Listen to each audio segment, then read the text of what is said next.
حضرت سیدنا ابراہیم علیہ السلام نے عرض کی مولا مجھے دکھا تو مردوں کو کیسے زندہ کرتا ہے.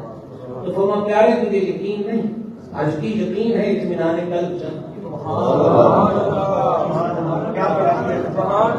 تو اللہ تعالیٰ نے فرمایا پھر اطمینان قلب بھی ایسی پورے طریقے نال کرانا. تو حضرت ابراہیم علیہ السلام کو کیا فرمایا؟ 4 پرندے لو. کیا لو؟ 4 پرندے. فسرہن، اس کو کہتے ہیں، اس کا معنی کرتے اس کو اپنے ساتھ ہلا لو. اب ہلا لینے کا مطلب کیا ہے؟ یہ جیسے گھر میں کسی نے بکری رکھی ہو تو وہ چٹکی پر آ جاتی ہے. اچھا طوطا پالتے ہیں تو وہ مالک کی سیٹی پر بولتا ہے. اسی طرح مرغیوں کو یعنی جو چیز بھی گھر میں پالی جاتی ہے وہ اس کو کہتے ہیں یہ اب اپنے مالک سے ہل گئی ہے. یہ ایک ہوتا ہے جس کو کہتے ہیں زندہ ہل گیا ہے، یہ وہ ہل جانا نہیں ہے. ٹھیک ہے نا؟ اس کا مطلب کیا ہوتا ہے؟ مانوس ہو جانا، اس سے جڑ جانا.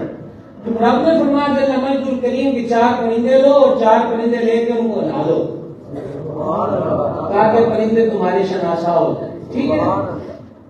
اب جب وہ تمہارے ساتھ ایک مدت مانوس ہو جائیں، اب اللہ تعالیٰ نے فرمایا ان 4 کو کرو ذبح، اور ذبح کر کے 4 کا بناؤ قیمہ، اور قیمہ بھی کر دو آپس میں مکس، سریاں ان کی ایک جگہ رکھ. آپ کو قرآن کا واقعہ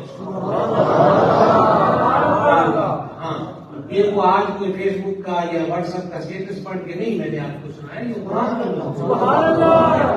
تو اب ان کا قیمہ کرو، اور قیمہ کرنے کے بعد کیا کرو؟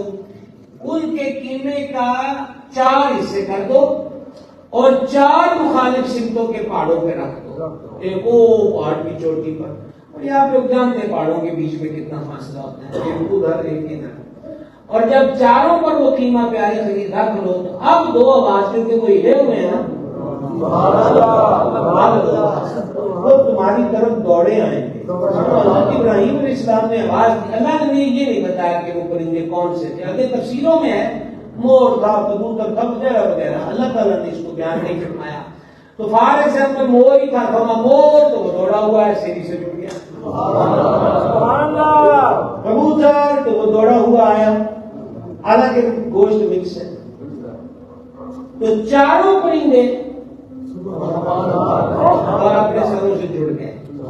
اب یہ جو ہے یہ